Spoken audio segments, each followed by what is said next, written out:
ये ध्यान सूत्र है, meditation is not any kind of separation, discipline and control of the mind. It is entering into the utter silence where mind becomes naturally silent. सूत्र कहता है कि ध्यान किसी भी तरह का सेपरेशन नहीं है, दमन नहीं है, अनुशासन नहीं है और मन का नियंत्रण नहीं है.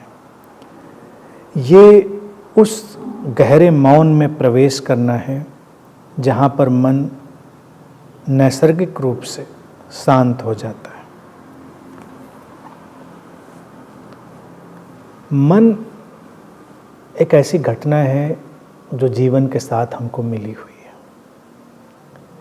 मन की घटना के साथ ही ये मनुष्य बनता है. मनुष्य शब्द का अर्थ ही यही है कि जिसके भीतर मन सक्रिय हुआ. अब मन का जो संयंत्र है वो बहुत ही संभावनाओं वाला है, बहुत सूक्ष्म और बहुत जटिल भी है. उसको हम जितना समझें उतना हमारे लिए बेहतर होता है. चूँकि मन से ही सब क्रियाएं, प्रतिक्रियाएं, भावनाएं सब संचालित होती हैं, तो लोगों को अक्सर लगता है कि सारी समस्या की जड़ मन ही है. तो साधना में जाने वाले लोगों को अक्सर ही लगता है कि तो फिर मन का दमन करते हैं, मन को नियंत्रित करते हैं, कंट्रोल करते हैं, उसको किसी डिसिप्लिन में डालते हैं, अनुशासन में डालते हैं. और इस सारी प्रक्रिया में वो मन से लड़ाई लड़ने लगते हैं. जितना मन से लड़ाई लड़ते हैं उतना ही मन अलग ढंग से शक्तिशाली होता है और प्रतिक्रिया करता है. क्योंकि हम जो कुछ भी करते हैं वो मन का हिस्सा बन जाता है. हमारे अनुभव करने के, विचार करने की सारी प्रक्रियाएं इकट्ठा होकर मन के उस प्रवाह में शामिल हो जाती हैं. मन की इस घटना को हमें बहुत सजगता से देखना पड़ेगा. सूत्र कहता है कि जब हम मौन में प्रवेश करते हैं, अपने भीतर के मौन में, तो ये जो मन है ये नैसर्गिक रूप से शांत हो जाता है. मौन में प्रवेश क्या है? मौन में प्रवेश यही है कि हम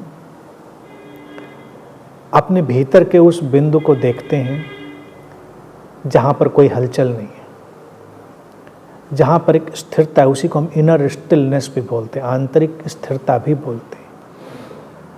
हमारा ये बोलना, हमारा प्रतिक्रिया करना, ये सब जो है उस स्थिरता के बिंदु की पृष्ठभूमि में ही होता है. ध्यान स्वाभाविक रूप से उस स्थिरता के बिंदु की तरफ बढ़ना है.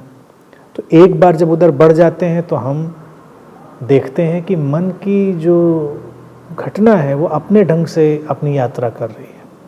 मन अपने ढंग से प्रभावित हो रहा है. हमने ही उससे जुड़कर, उससे अपना तादात्म्य बनाकर परेशानियां खड़ी करी. अब जब इस स्थिति को हम देख लेते हैं, आंतरिक स्थिरता के बिंदु को, तो सूत्र कहता है कि मन नेचुरली साइलेंट हो जाता है, नैसर्गिक रूप से शांत हो जाता है.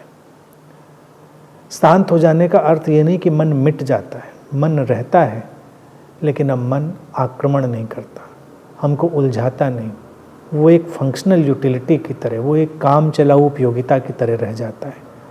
और हमारे पास जो बहुत ही अच्छा उपकरण है बातों को समझने का, अभिव्यक्त करने का, उसकी तरह रह जाता है. तो मन से कोई दुश्मनी नहीं पालनी है, लड़ाई नहीं लड़नी है. वही एकमात्र उपकरण जिससे हम ये बोलना, ये सुनना, ये सब कर रहे हैं, समझना, चीज़ों को हमें एक्सप्रेस करना, अभिव्यक्त करना, सब मन के माध्यम से ही घट रहा है.